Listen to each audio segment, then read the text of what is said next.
चलिए, आज का जो टॉपिक है वो क्या है जी? ओजोन। लाइट वाला भी जला दीजिए। आज का टॉपिक है ओजोन। चलिए, ओजोन का सूत्र क्या होता है जी? O3। ओजोन का सूत्र क्या होता है? O3। और ओजोन जो होता है यह किसका अवरूप होता है? अवरूप कहेंगे तो यह किसका अवरूप होता है? यह ऑक्सीजन का ही अवरूप होता है। ठीक है। और कहेंगे ओजोन का खोज कौन किया था? ओजोन का जो खोज है वह कौन किया था? तो कहेंगे डॉब्सन। कौन खोज किया था जी? पूछा कि ओजोन का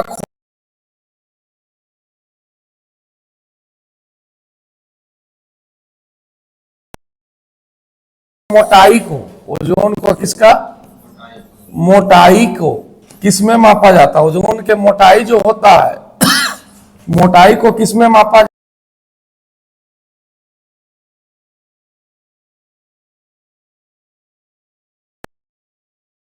करती है? ओजोन हमें क्या करती है?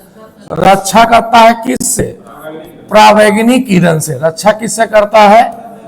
परावैंगनी किरण से है, जो कि क्या करता है? रक्षा करता है। याद रखेंगे, ओजोन हमें किससे रक्षा करता है?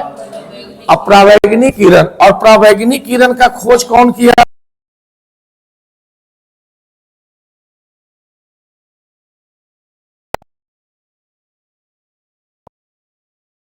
परावैंगनी किरण कहां से निकलता है? तो कहेंगे कि परावैंगनी किरण निकलता कहां से है? परावैंगनी किरण जो है यह सूर्य ग्रहण, सूर्य से निकलता है। खास करके जब सूर्य ग्रहण लगता है तो उस समय कौन सा किरण निकलता है? परावैंगनी किरण से क्या होता है? तो परावैंगनी किरण जब पृथ्वी पर पड़ता है, परावैंगनी किरण जब कहां पर होता है? परावैंगनी किरण जब पृथ्वी पर पड़ता है तो कौन सा रोग होता है? चर्म रोग, यानी त्वचा कैंसर होता है। कौन सा क्या होता है? त्वचा कैंसर होता है। याद रखेंगे कि परावैंगनी किरण से क्या होता है? और परावैंगनी किरण से रक्षा कौन करता है हम लोग का? ओजोन करता है। परावैंगनी किरण से रक्षा कौन करता है? चलिए, ओजोन जो है किस मंडल में पाया जाता है बताइएगा? ओजोन जो है कौन मंडल में पाया जाता है? समताप मंडल के ऊपर। समताप मंडल के, समताप मंडल में कह सकते हैं। ओजोन जो है वह पृथ्वी से कितना ऊंचाई पर पाया जाता है? तो ओजोन जो है यह पृथ्वी से कितना ऊंचाई पर पाया जाता है? ऊंचाई पूछेगा तो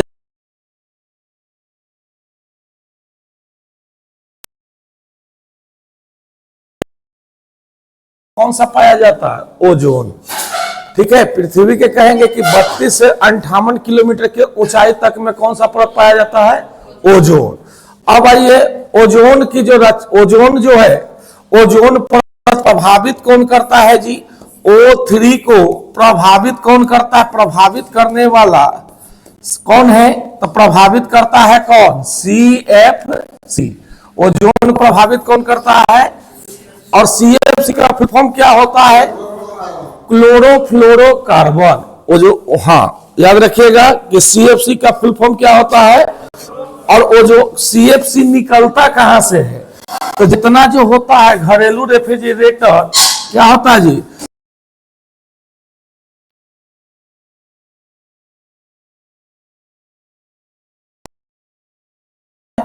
और क्या होता है जी? AC हो गया, फ्रीज हो गया,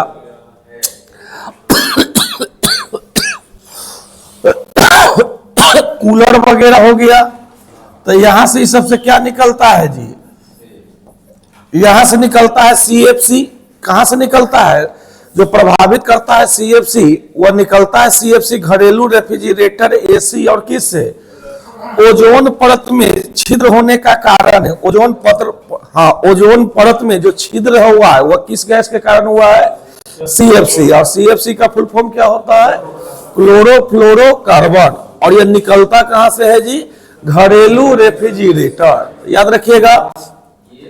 और इसका सबसे अधिक प्रभाव कहां देखने को मिल रहा है अभी जी? इसका जो प्रभाव है सबसे ज्यादा अभी मिल रहा है कहां पर? अंटार्कटिका पर। कहां पर देखने को मिल रहा है? अंटार्कटिका पर। याद रखें। क्या हो गया क्षेत्रफल? है? कौन बोल रहा है? चलिए देखिएगा, ओजोन एक बार फिर से देख लीजिएगा। तो ओजोन का सूत्र क्या होता है जी? O3। ओजोन का सूत्र क्या होता है? ओजोन किसका अवरूप है, यानी किसका बना होता है? ऑक्सीजन का। इसका खोज कौन किया था जी? डॉबसन। ओजोन का खोज कौन किया था? ओजोन को मापा किस में जाता है? डॉबसन। या खोज कहेंगे तो डॉबसन, या ओजोन की मोटाई को मापा जाता है किससे? ओजोन हमें रक्षा करता है कि कौन से किरण से रक्षा करता है? पराबैंगनी किरण से। किससे रक्षा करता है? अपराबैंगनी किरण का खोज कौन किया था जी? जॉन रीटर। पराबैंगनी किरण का खोज कौन किया था? और पराबैंगनी किरण कहां से निकलता है? सूर्य से। जब सूर्य ग्रहण होता है तो ज्यादातर कौन सा किरण निकलता है? इसीलिए सूर्य ग्रहण के समय नंगी आंखों से देखने के लिए क्या किया जाता है? मना किया जाता है कि सूर्य ग्रहण के समय नहीं देखना चाहिए। अब बताइएगा, जो ओजोन होता है वो किस मंडल में पाया जाता है जी? समताप मंडल में। ओजोन हमें किस मंडल में? और ओजोन का जो ऊंचाई है पृथ्वी पर से वह कितना किलोमीटर है? 32 से 58 किलोमीटर। कितना से कितना है? ओजोन को प्रभावित करता है कौन सा गैस? CFC। कौन करता है जी? यानी CFC का फुल फॉर्म क्या होता है? क्लोरोफ्लोरोकार्बन। अब CFC निकलता कहां से है? AC, कूलर, रेफ्रिजरेटर वगैरह जो घरेलू होता है। और इसको यह कहेंगे, ओजोन को सबसे ज्यादा प्रभाव देखने को कहां मिलता है? अंटार्कटिका पर। कहां मिलता है जी? चलिए आगे देखेंगे हम लोग।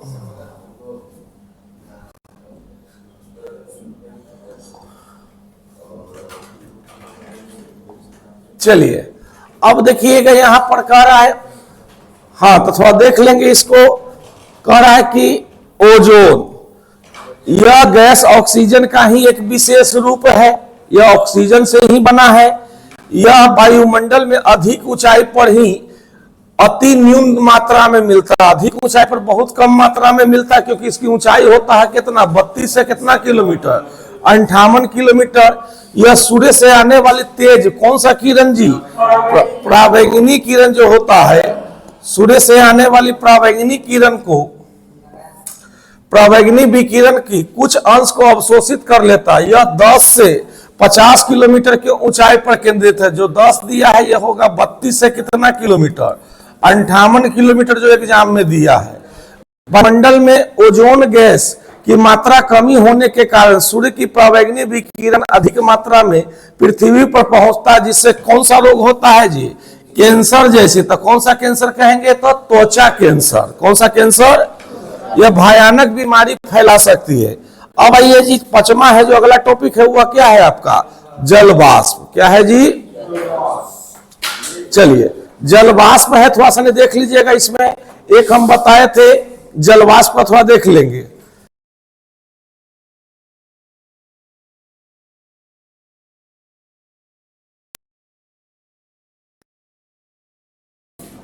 वार्मिंग, ग्लोबल वार्मिंग जो होता है, जहां पर कार्बन डाइऑक्साइड की मात्रा अधिक होता है, तो ग्लोबल वार्मिंग जो होता है, जिसको हम लोग कहते हैं ग्रीन हाउस। क्या बोलते हैं? Green house. यह जो होता है हाउस, इसमें जो खेती होता है, इसमें जो क्या होता है? खेती जो होता है, खेती होता है वह किसके अंदर में होता है? शीशे के कांच में, कांच के बना घर में, कांच का बना घर में खेती होता है। और इसमें जो है ग्लोबल वार्मिंग का जो जिम्मेवार है वह मुख्य रूप से जिम्मेवार कहेंगे तो कौन है जी? मुख्य रूप से जिम्मेवार कहेंगे तो जलवाष्प होता है। मुख्य रूप से जिम्मेवार कौन होता है? जलवाष्प है जो मुख्य रूप से जिम्मेवार है। अगर कहेंगे कि ग्लोबल वार्मिंग या ग्रीन हाउस का सबसे जिम्मेवार गैस कौन है, अगर गैस पूछेगा जिम्मेवार गैस, तो जिम्मेवार सबसे मुख्य रूप से गैस कौन होता है? कार्बन।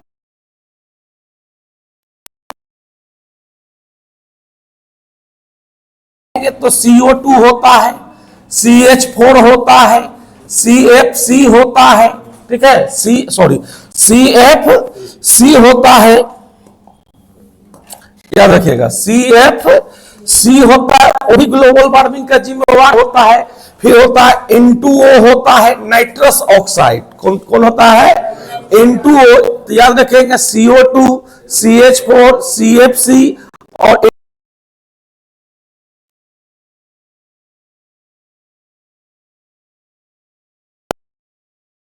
नहीं है तो याद रखेंगे SO2। यह जो है ग्लोबल वार्मिंग का जिम्मेवार नहीं है। याद रखेंगे कि ग्लोबल वार्मिंग को ही कौन सा गैस कहते हैं? Green house. इसमें जो खेती होता है वह किसके घर में बना होता है? कांच का बना घर में होता है। बोल का नहीं रहा है जी, कांच का बना। इसका जिम्मेवार मुख्य रूप से कौन होता है? जलवाष्प। और गैस पूछेंगे कि मुख्य रूप से जिम्मेवार गैस कौन होता है और इसका कौन कौन जिम्मेवार होता है? तो कार्बन डाइऑक्साइड, CH4, CFC और कौन होता है? N2O। अब आगे हम लोग बढ़ेंगे इसमें, चलिए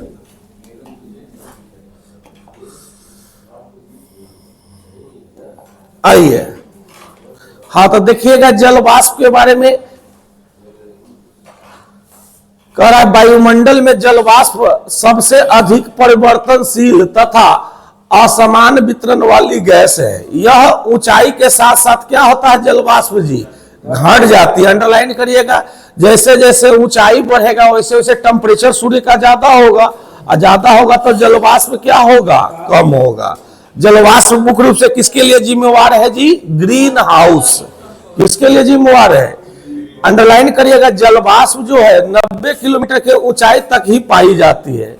जलवाष्प कितना किलोमीटर की ऊंचाई तक होता है? वायुमंडल का संपूर्ण जलवाष्प 90% भाग 8 किलोमीटर के ऊंचाई। देखते हैं कुहासा वगैरह लगता होगा तो ठीक है, तो वह कौन मंडल में लगता है? क्षोभ मंडल में। देखते हैं चारों ओर कुहासा होता है, बारिश जैसा होता है। तो यह जो कुहासा होता है वह कितना ऊंचाई तक होता है जी? 8 किलोमीटर तक ही। इसके सघनन होने के कारण बादल, वर्षा, कोहरा, तुषार आदि, हिम आदि का निर्माण होता है। चलिए अब ये कह रहा कि जलवाष्प से ही ऊर्जा प्राप्त होती है। जलवाष्प से क्या प्राप्त होता है जी? जलवाष्प सूर्य से आने वाले सूर्य ताप के कुछ भाग को अवशोषित कर लेता है तथा पृथ्वी के विकसित, चलिए यहां पर देखिएगा इंपोर्टेंट है। चलिए, पृथ्वी का ताप बनाए रखने के लिए जिम्मेवार कौन होता है? जो पृथ्वी का टेम्परेचर है वो बनाए रखने में जिम्मेवार कौन है? अंडरलाइन करिएगा, गैस कहेगा तो CO2 हो जाएगा। अब मुख्य रूप से जिम्मेवार कौन हो जाएगा? जलवाष्प। कौन हो जाएगा? चलिए, जलवाष्प के अलावा जलवाष्प के अलावा चलिए जलवाष्प के अलावा सूर्य ताप और विकिरण अवशोषण oxygen, ozone, carbon dioxide gas करती है। अब आइए धूल कण कौन सी है जी? चलिए, धूल कण वायुमंडल के निचले भाग में मौजूद होता है, फिर भी संवहनहीन प्रवाह काफी ऊंचाई तक रहता है। धूल कण के स्रोत है समुद्री नमक, महीन मिट्टी, धुएं और कालीमा राख, पराग धूल और उल्काओं का टूटे कण। धूल कण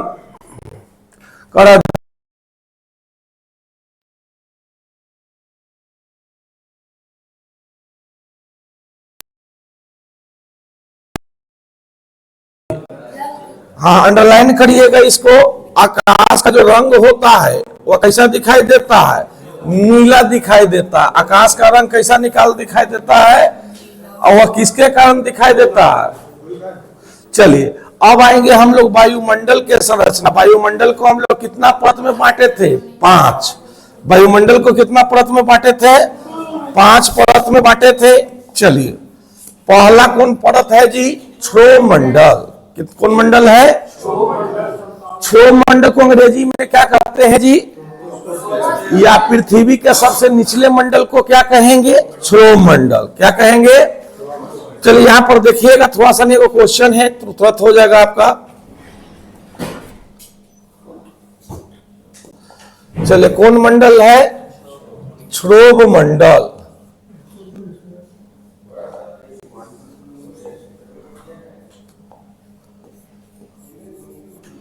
क्षोभ मंडल। चलिए क्षोभ मंडल को देखेंगे। क्षोभ मंडल को क्या कहते हैं हम लोग? ट्रोपोस्फियर। क्या बोलते हैं? ट्रोपोस्फियर बोलते हैं। अब ध्यान दीजिए, क्षोभ मंडल है जो कितना से कितना ऊंचाई पर है जी? 8 से 16 किलोमीटर। कितना है जी? ठीक है, 16 किलोमीटर तक है क्षोभ मंडल। और याद रखेंगे क्षोभ मंडल में क्या होता है? मौसम परिवर्तन। क्या होता है जी? मौसम है जो क्या होते रहता है? परिवर्तन होता है। इसमें मौसम बदलता है, जाड़ा गर्मी बरसात, कभी बारिश होता है। तो इसमें होता है क्या? और यह पृथ्वी का वायुमंडल का सबसे निचला परत है कि नहीं है?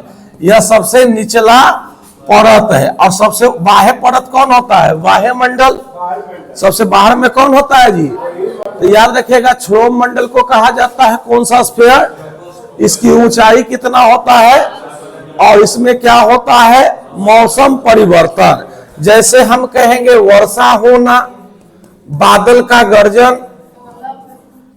ओला गिरना, यह सब कौन मंडल में होता है जी? क्षोभ मंडल में। यह सब कौन मंडल में होता है? क्षोभ मंडल में होता है। चलिए, कह रहा है यहां पर अंडरलाइन करिएगा, इंपोर्टेंट है।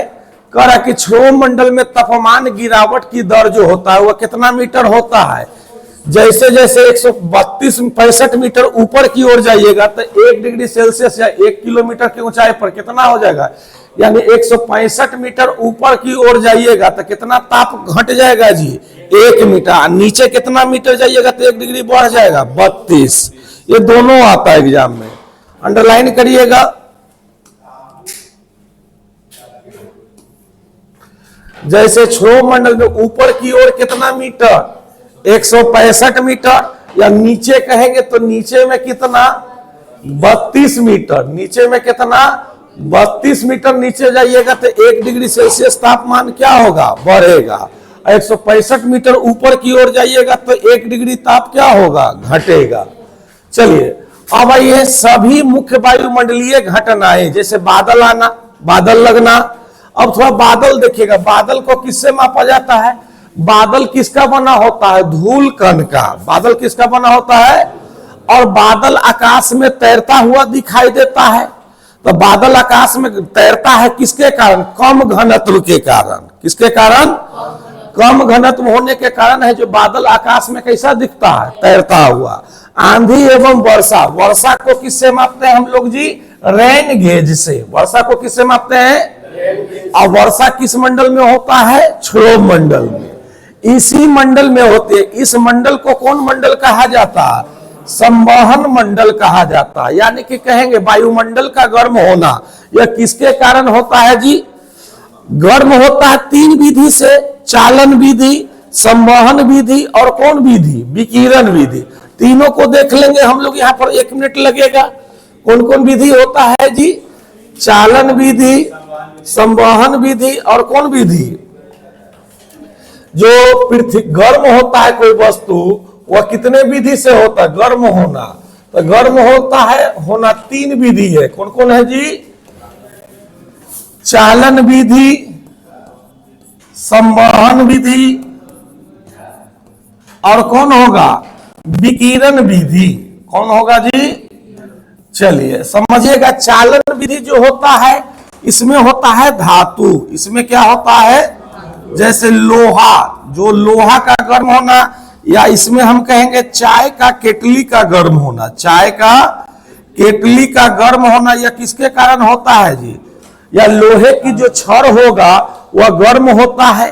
तो वह लोहे की छड़ को जब आग में रखिएगा एक तरफ, दूसरा तरफ को हाथ में पकड़िएगा तो पूरे लोहे में जो है गर्म होगा। वह किस विधि से होता है?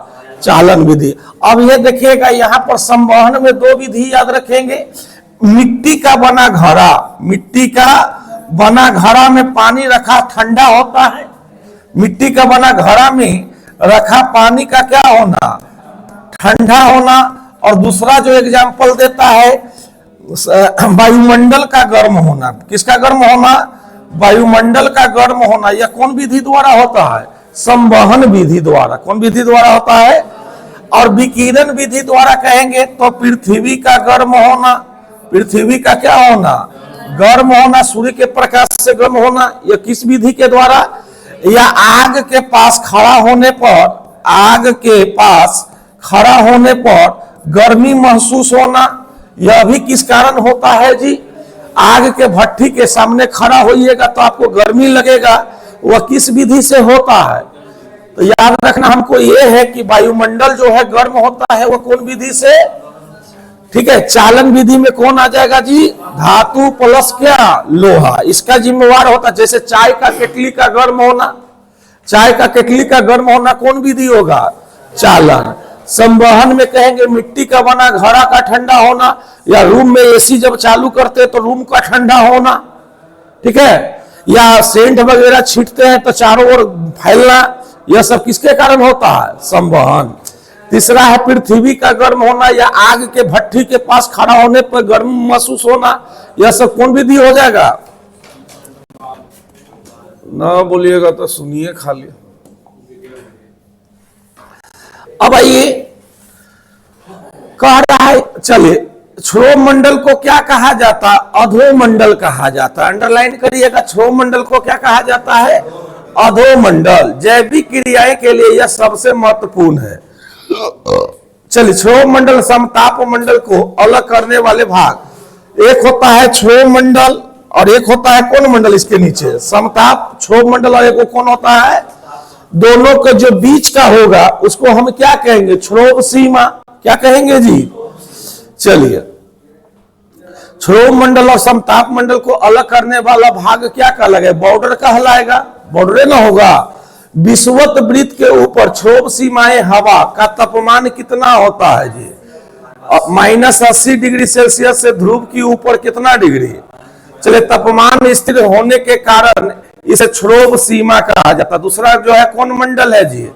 समताप मंडल है। दूसरा कौन मंडल है जी? चलिए, समताप मंडल देखिएगा। दूसरा जो मंडल है वह कौन मंडल है? समताप मंडल। कौन मंडल है जी? समताप मंडल। चलिए, सम माने क्या होता है? बराबर। और ताप माने क्या होगा? ताप, जहां पर तापमान आपस में क्या हो? बराबर हो। तो समताप मंडल को क्या कहते हैं अंग्रेजी में जी? स्ट्रेटो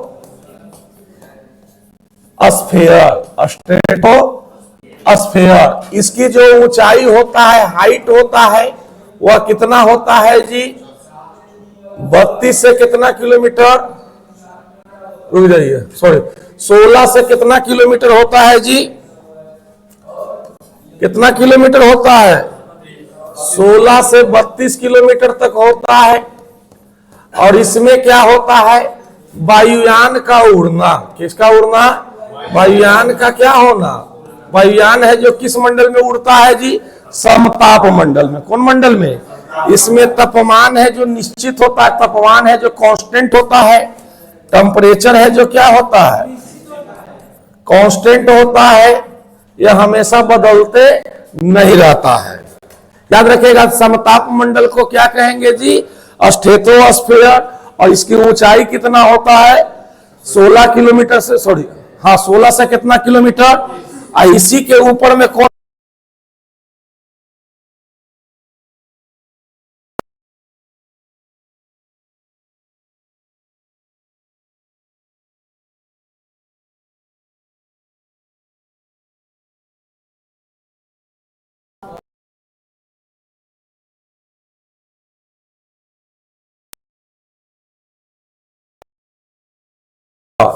कह रहा है कि समताप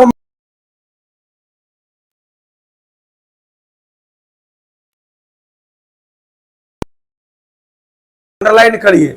समताप मंडल सबसे अधिक मोटा कहां पर होता है जी? ध्रुव पर अधिक होता है। कभी कभी विषुवत रेखा पर इसका लोप हो जाता है, यानी कभी कभी विषुवत रेखा पर क्या हो जाता है?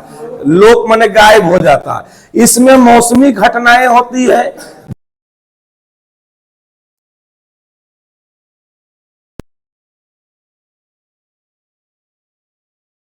आदि जलवाष्प का परिवर्तन नहीं होता। ये सब किस मंडल में हो रहा था?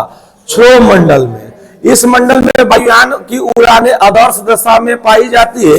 कभी कभी इस मंडल में विशेष प्रकार के मेघों का निर्माण होता है। कभी कभी समताप मंडल में भी वर्षा होता है, जिसके कारण जो वायु का उड़ान को क्या किया जाता है, रोक दिया जाता है कि मौसम क्लियर नहीं है, जिन्हें मूलाभ मेघ कहते हैं। समताप मंडल एक महत्वपूर्ण लक्षण है जिसमें ओजोन गैस की एक परत पाई जाती है। इसमें कौन पाया जाता है जी? ओजोन गैस का एक क्या पाया जाता है, पर जो सूर्य से आने वाली परावैंगनिक किरणों को अवशोषित कर लेता है। इससे पृथ्वी का क्या कहा जाता है, सुरक्षा कवच कहा जाता है। किसको? ओजोन गैस को। चलिए, ओजोन परत को नष्ट करने वाला कौन है जी? सीएफसी। सीएफसी का फुल फॉर्म क्या होता है? और सीएफसी कहां से निकलता है? एयर कंडीशनर रेफ्रिजरेटर से निकलता है। ओजोन परत में क्षरण जो होता है वो किसके कारण होता है? सीएफसी उपस्थिति। इसमें सीएफसी में कौन सा होता है जी? क्लोरीन। चलिए, ओजोन परत की मोटाई को किससे नापते हैं जी? डोप्सन।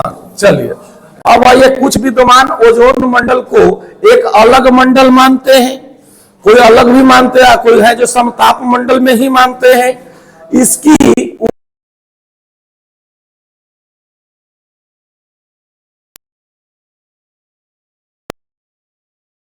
इस मंडल में, चलिए इस मंडल में ऊंचाई के साथ तापमान क्या होता है? बढ़ जाता है। अंडरलाइन करिएगा। जैसे अभी हमने देखा था क्षोभ मंडल में 165 मीटर ऊपर जाइएगा तो तापमान 1 डिग्री क्या होगा? घट जाता था। क्षोभ मंडल में तापमान क्या होता है? घटता है। लेकिन समताप मंडल में जैसे जैसे ऊपर की ओर जाइएगा तो तापमान क्या होगा? बढ़ेगा। चलिए, 1 प्रति किलोमीटर के ऊंचाई पर तापमान कितना डिग्री सेल्सियस बढ़ जाता है जी? चलिए,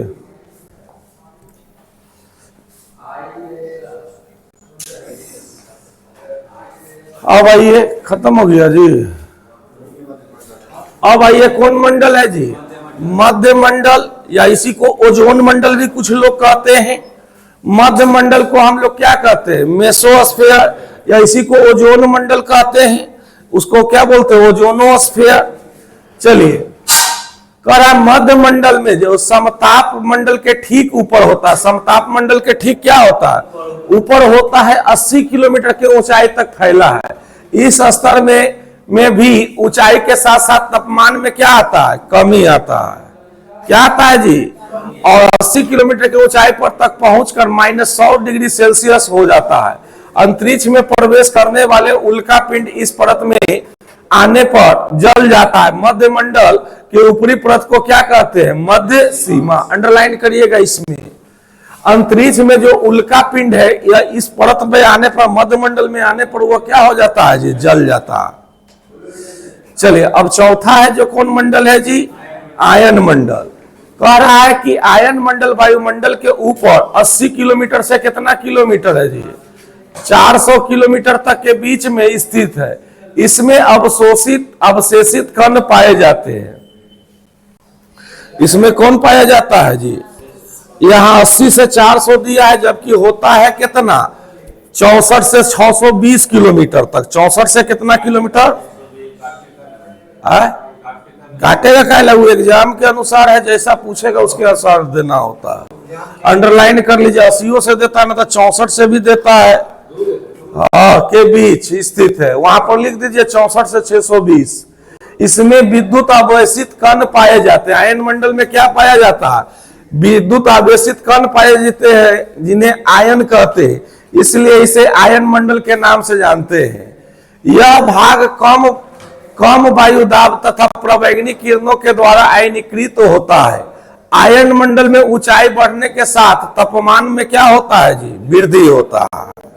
अभी क्षोभ मंडल में देखे कि कमी हुआ था, समताप मंडल में देखे कि क्या हुआ? वृद्धि हुआ। और फिर मध्य मंडल में देखे कौन सी? आयन मंडल में क्या हो गया? चलिए, वृद्धि हुआ। इस मंडल में सबसे नीचे स्थित है, जिसका लेयर का नाम क्या है जी? डी लेयर से long radio wave E1, E2 और F1, F2 का परतों से शॉर्ट रेडियो वेव परिवर्तित होता है। इसमें जो है टेलीफोन, टेलीविजन, रडार वगैरह का प्रयोग किया जाता है। संचार उपग्रह इस मंडल में कहते हैं। ध्यान से सुनिएगा, एक क्वेश्चन आता है, रडार आया है। क्या आया है जी? रडार। दो क्वेश्चन को जानिए, इंपॉर्टेंट है आप लोग के लिए। एक होता है रडार, एक होता है सोनार। एक होता है रडार और एक होता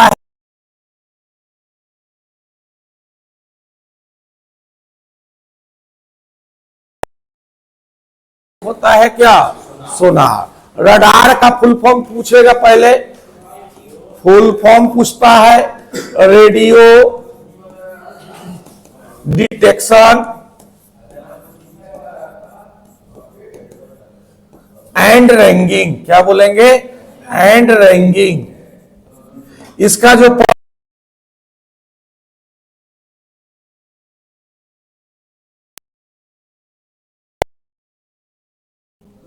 दिशा पता लगाने में, ठीक है, रडार का। और सोनार जो होता है समुद्र में वस्तुओं को पता लगाने में, वस्तु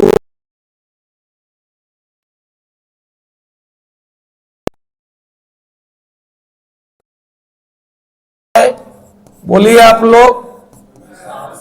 साउंड,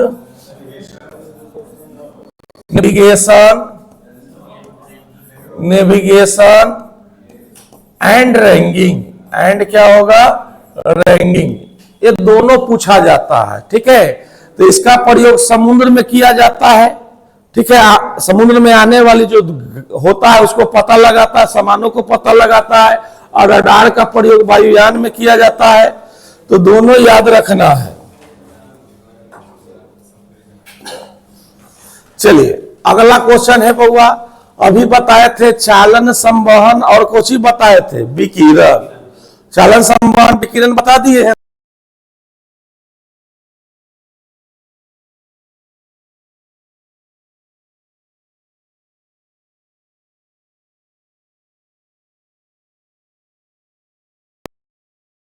है जी।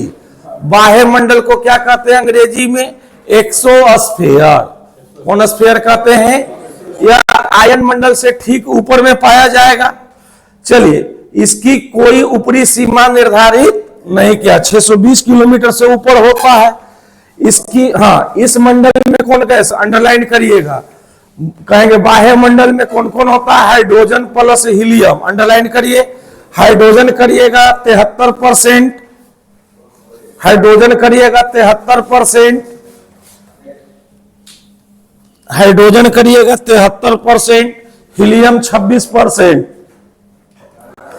इस मंडल के महत्वपूर्ण विशेषताएं, इसमें अरोरा स्टाइलिस और अरोरा क्या होता है? बोरोलाइसिस। अरोरा स्टाइलिस और अरोरा क्या होगा जी? बोरोलाइसिस। ध्यान दीजिए,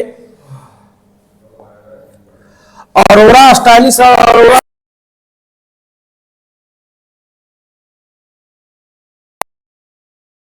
दो ध्रुव होता है। कौन कौन होता है जी? नॉर्थ पोल और कौन पोल होता है? साउथ पोल होता है। तो साउथ पोल को ही हम लोग क्या कहते हैं? स्टाइलिस इसको बोलते हैं। अरोरा क्या बोलते हैं? स्टाइलिस बोलते हैं। अरोरा, इसको बोरोलाइसिस बोलते हैं। इसको क्या बोलते हैं? बोरोलाइसिस। याद रखेंगे, अरोरा, बोरो स्टाइलिस इसको बोलते हैं, उसको क्या बोलते हैं? बोरोलाइसिस।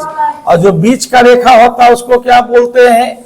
विषुवत रेखा। क्या बोलते हैं जी? विषुवत रेखा बोलते हैं। या इसी को क्या बोलते हैं? 0 डिग्री अक्षांश। क्या बोलते हैं? या इसी को क्या बोलते हैं? भूमध्य रेखा। क्या बोलते हैं? और ऊपर में जो 23 डिग्री होता है, इसको 23.5 डिग्री को क्या बोलते हैं? कर्क रेखा। क्या बोलते हैं? कर्क रेखा। कर्क रेखा ऊपर में होता है और नीचे में कौन होता है? 23.5 डिग्री पर मकर रेखा। कौन होता है? मकर रेखा। अगर 66.5 डिग्री की बात किया जाए, 66.5 डिग्री क्या होता है? आर्कटिक क्षेत्र। क्या होता है? और 66.5 नीचे वाले को क्या बोलते हैं? 8।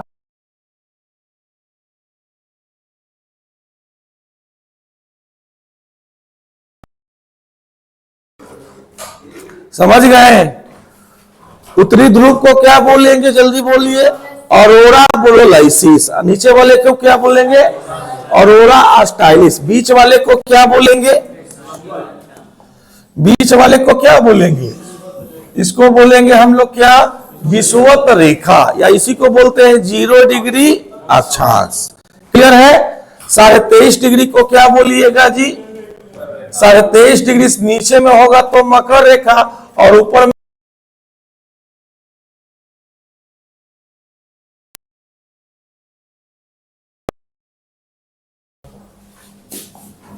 आइए कौन मंडल आ गए हम लोग? वीडियो को रोको तो जरा।